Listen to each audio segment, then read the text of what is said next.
irmãos, boa noite a todos. Estamos aqui novamente reunidos, mais uma quarta-feira, para dar continuidade à assistência espiritual, de socorro espiritual, da Fraternidade Espírita Amor e Caridade. E vamos buscando uma tranquilidade, um recolhimento. Vamos respirando, vamos elevando os nossos pensamentos a Deus em agradecimento por este momento, pela vida, pela espiritualidade que trabalha por nós, pelas oportunidades de aprendizado. E vamos pedindo que os mentores amigos possam, neste momento, com as suas mãos estendidas em nossa direção, ir fazendo a nossa limpeza espiritual, retirando tudo aquilo que não contribui para o equilíbrio, para a saúde física, mental e espiritual. E que eles possam ir buscando nas altas esferas, junto com a espiritualidade superior, os fluidos salutares que serão neste momento despejados sobre nós, depositados por todo o nosso ser, nos alimentando daquilo que é necessário para que nós tenhamos clareza de pensamento, energia para seguir adiante, perseverança, calma, esperança, fortalecendo a nossa fé. Graças a Deus. Então nós vamos falar hoje sobre o capítulo 5, cujo título é Bem-aventurados os aflitos, e para nós hoje caiu a melancolia. É de François de Geneve, escrito em Bordeaux. E é um tema muito interessante em que nós conseguimos observar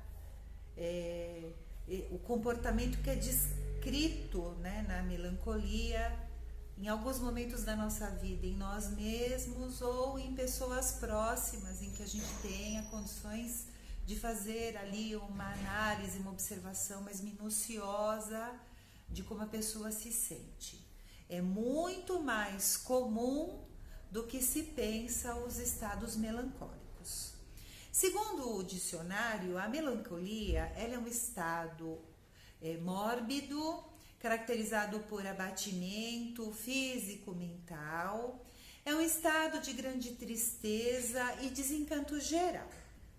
Segundo o Evangelho segundo o Espiritismo, no primeiro parágrafo que se inicia falando a respeito da melancolia, ele usa as seguintes palavras para falar a respeito dela.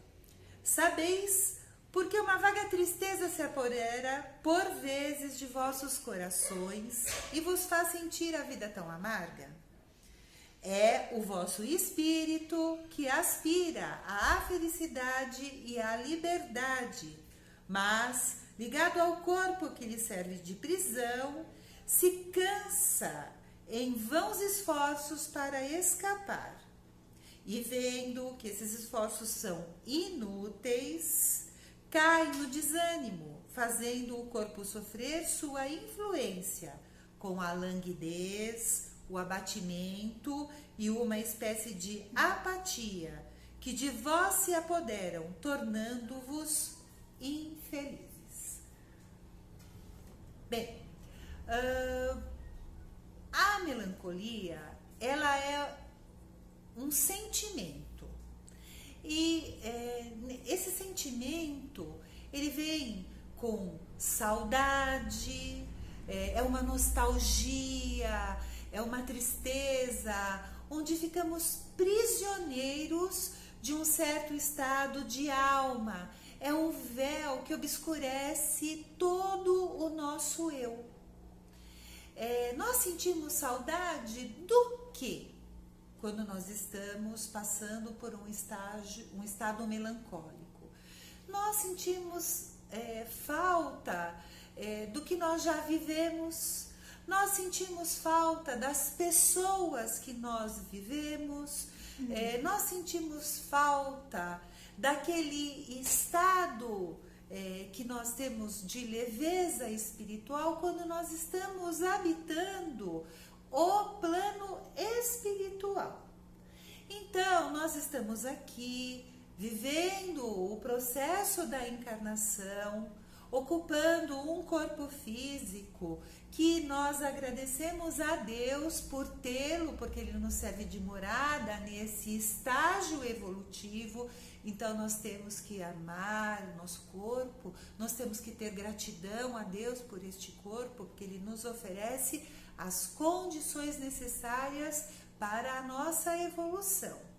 Porém, quando nós pensamos que este corpo é um corpo que vem junto com as sensações de um peso, as dificuldades que ele também nos traz, as limitações, algumas pessoas podem olhar esse estado em que nós estamos ligados ao corpo físico e à experiência encarnatória e tudo que vem junto com as experimentações que nós estamos vivendo, olhar como se ele fosse uma prisão.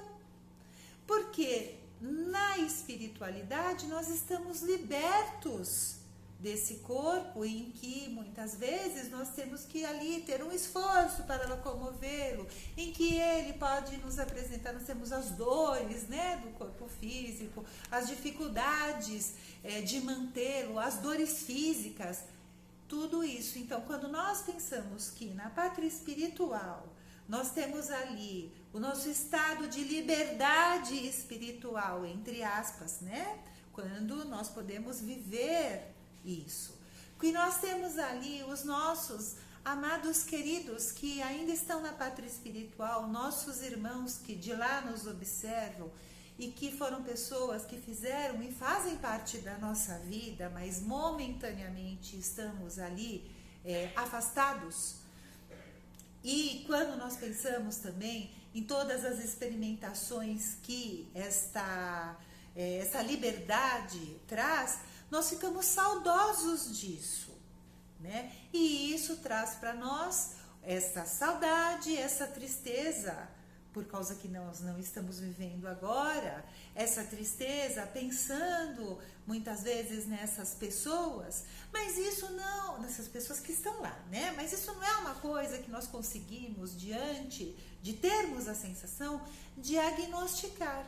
Então, assim, por exemplo, estou andando, dou uma topada, estou com uma dor no dedo, consigo perceber, estou com dor no dedo porque eu bati na quina, então o dedo está lá inchado, latejando, eu percebo o motivo do meu desconforto. Quando nós temos a melancolia, nós não conseguimos perceber do que é que nós estamos saudosos.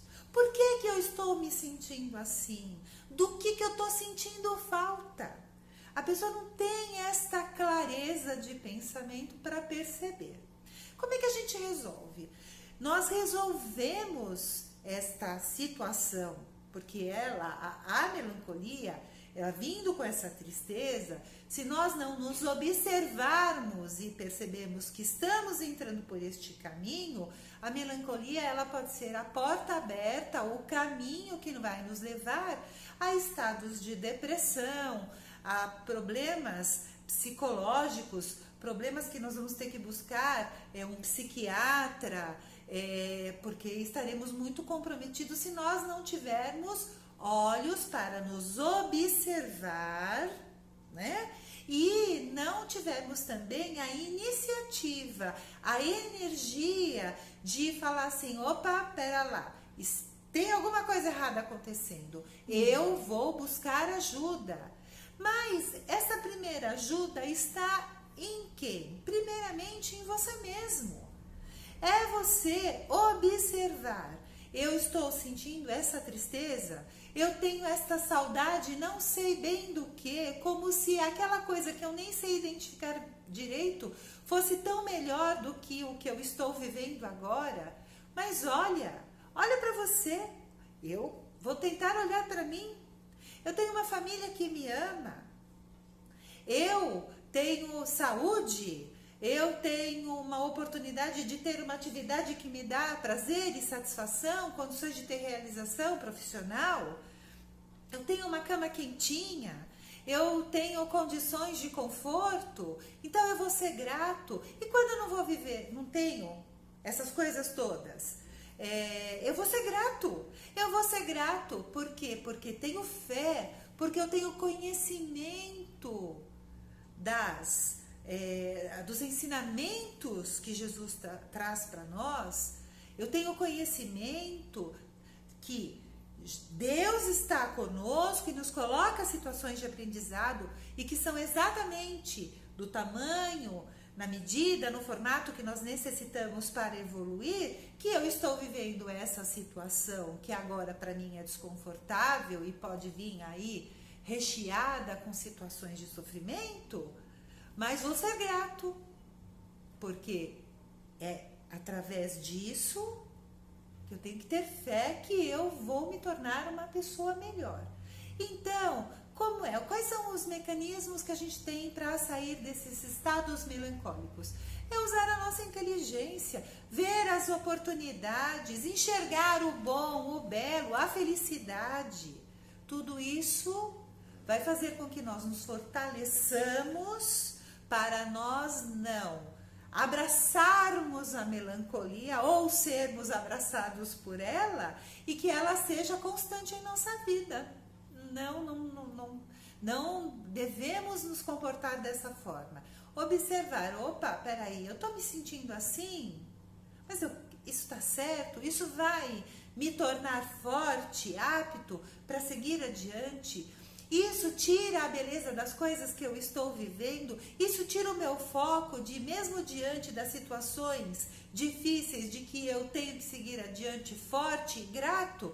Então eu não quero isso para mim, então eu vou raciocinar, tirar o véu que me obscurece e ver o que é bom, o que é belo, com inteligência, buscar as soluções para essas questões que tiram a nossa capacidade de seguir adiante.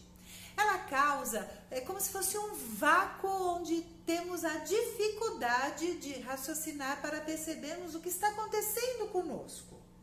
Por isso é que nós temos que estar sempre, sabe aquele horário vigiar, nós temos que estar vigilantes, inclusive, para conosco, em nos observar. O que é que nós estamos pensando? Por que eu estou me sentindo assim?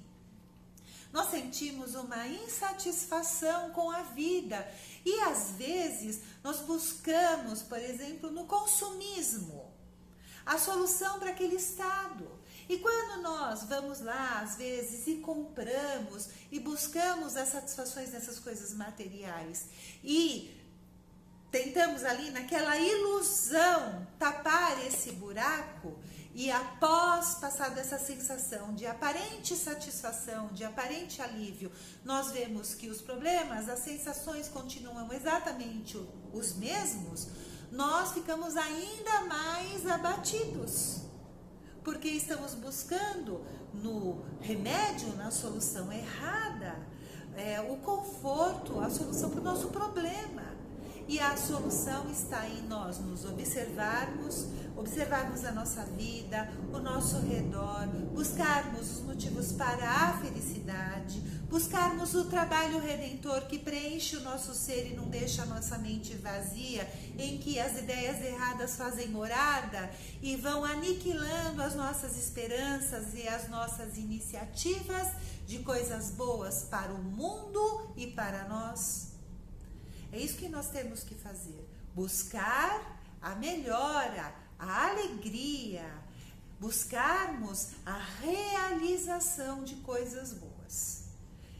O trabalho, a caridade, nós buscarmos meio de olhar ao lado e vermos que há sempre uma pessoa que tem uma situação difícil e que nós temos condições de ajudá-la, isso tudo vai ser para nós um preventivo, um profilático, para que a melancolia não tome conta da gente. E como uma outra, o mais aprofundar, né, da melancolia, que a depressão e outros estados até mais graves, psicóticos, venham a nos afligir, a fazer com que nós venhamos a adoecer. Nós temos que buscar, meus queridos, sempre pensamentos felizes. Então vamos estar com as pessoas que nós amamos, vamos ter conversas sadias, vamos agradecer a Deus pelo sol, pelo vento, pela chuva, pelas plantas, pela natureza tão linda, pelo alimento na nossa mesa, pelos amigos que nós temos, pelas pessoas que às vezes não são difíceis, mas através desse convívio, burilando as nossas arestas, vai dando-nos oportunidade de nós diminuindo, combatendo o nosso orgulho, buscar o ressarcimento das nossas dívidas e as afeições valorosas. Então, o que eu convido vocês? Vamos fazer como um exercício diário, mental, através da prece, através da autoobservação e da observação da vida, vamos buscar o melhor que está em nós, para nos alimentarmos disso. Não vamos aceitar menos. Somos merecedores da felicidade. Existe um outro agravante que quando nós estamos nesses processos, né, envolvidos pela melancolia e nós ficamos ali deprimidos, nós ficamos muito à mercê dos processos obsessivos. Então, os nossos irmãos que têm um padrão vibratório inferior, que têm ali uma afinidade com a tristeza, eles vão ver em nós alguém em que eles têm uma sintonia e que pensam da mesma forma, os mesmos sentimentos, eles vão se aproximar de nós, agravando ainda mais esse nosso estado mental, esse nosso estado espiritual.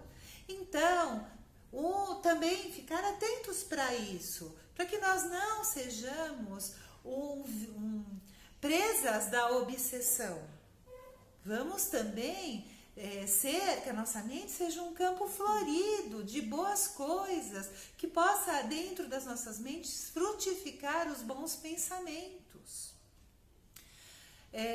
Eu tenho uma historinha que o Divaldo conta, de uma escritora que ela escreveu um livro que ela conta uma historinha de uma experiência que ela viveu na infância, em que ela estava na sala da casa dela, olhando por uma janela, muito ali entristecida, e o avô muito atento aos netos, com aquele amor maravilhoso que os avós têm por todos nós.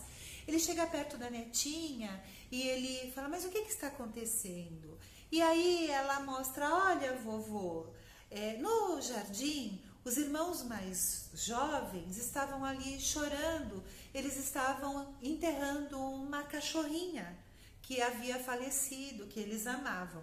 A menina comenta com o avô que ela não gostava da cachorrinha, que ela não era um animal muito simpático, mas que vendo o sofrimento dos irmãos e pensando também no animalzinho, uma tristeza foi tomando conta dela.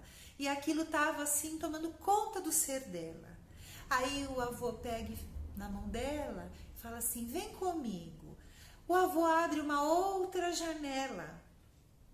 Quando ele abre essa outra janela, ele pula pela janela, ajuda que ela passe para o outro lado, saindo da sala, e eles dão num jardim, porque a casa era toda cercada de jardins. E o avô vai caminhando pelo jardim e encontra ali uma roseira que havia sido plantada há alguns poucos meses. E ela está brotando, sabe, galinhos, raminhos novos vão ali se formando. E ele olha e fala: olha, minha querida, a vida está acontecendo. E ela fica tão alimentada, né? Naquela visão tão bela da plantinha que vai crescendo diante do sol, do amor, do cuidado deles todos. Aquilo vai dando uma satisfação, uma alegria. E aí o avô olha para ela e fala assim para ela: então, você tá feliz? E ela fala: muito, muito feliz. Aí ele fala: então vem comigo. Ele entra novamente na sala e fala assim para ela: na vida, minha querida, nós temos sempre, aponta para a janela onde os irmãos estão ali chorando pela morte da cachorrinha, nós temos a janela da tristeza. E nós temos a outra janela, e aponta para a janela onde eles viram a beleza da natureza e toda a felicidade que isso nos traz. Nós podemos escolher qual janela nós vamos olhar. Se nós vamos ficar ali, olhando a janela da tristeza, nos alimentando de tudo aquilo que ela traz e nos fragilizando, perdendo um tempo precioso na construção do nosso ser, ou nós vamos observar a janela da alegria, da felicidade e nos alimentar de tudo aquilo que nos torna mais forte e mais aptos para a vida. E o avô fala assim para ela: não esqueça, minha querida, quando você estiver se alimentando na janela da alegria, porque ele pergunta para ela: qual janela você quer estar? Onde você quer estar olhando? E ela fala: a da alegria, vovô. Então não esqueça que quando você está ali se alimentando, com o seu coração ali repleto, né? Tão satisfeita de tanta felicidade, há irmãos seus que estão vivendo os sofrimentos, as tristezas. Então direcione a eles a prece, os seus pensamentos, as suas vibrações de amor. Mas seja feliz na janela da alegria. E o Divaldo fala nessa mesma palestra a respeito de um escritor chamado Stevenson, que escreveu O Médico e o Monstro. E ele usa uma citação que muito sábia, que ele fala assim, que às vezes nós ficamos ali olhando a janela da tristeza e como se nós só tivéssemos aquilo para ver, como se a nossa existência tivesse que ser somente aquelas experimentações, os nossos sentimentos tivessem que ser só aquilo, e vamos nos tornando amargos, fracos, tristes, pequenininhos. E às vezes, se nós fizermos isso e nós olharmos para o lado, nós vamos ver que na tua frente está uma janela da tristeza e do teu lado, nas tuas costas, há mais 99 janelas de alegria, de coisas belas, de coisas maravilhosas. Então, escolha. Vou perguntar para vocês como o avô perguntou para a netinha: qual janela vocês querem ver? Eu gostaria muito, eu quero ver a janela da alegria. E eu quero ter a felicidade de olhar ao meu lado. E ao meu lado, olhando a janela da alegria, ver cada um de vocês, meus queridos irmãos. Então vamos finalizando, vamos fazer as nossas vibrações e a nossa prece de encerramento. Senhor da vida, nós agradecemos por esta lição tão preciosa, que, se entendida, vai nos libertar para uma vida de plenitude, de entendimento e de realizações. E queremos compartilhar, Senhor, com todos aqueles que estão envoltos na tristeza, na melancolia, na nostalgia, compartilhar com todos eles as nossas vibrações, os nossos melhores desejos, sentimentos de libertação, de saúde, de alegria, de contentamento. Que todos aqueles que necessitem possam ter as mãos de Jesus direcionadas, auxiliando esses nossos irmãos para que eles possam retirar o véu da melancolia e que a claridade, a luz do amor possa estar iluminando o caminho de todos eles e os nossos caminhos também. Meus irmãos queridos, eu agradeço a todos vocês pela atenção, agradeço a Deus por este momento e desejo que vocês tenham uma semana repleta de coisas boas, de vitórias e que vocês tenham muitas janelas de felicidade. Basta olhar para frente, abrir a janela para poder usufruir das bênçãos que Deus, nosso Pai maior, nos oferece. Muita paz a todos.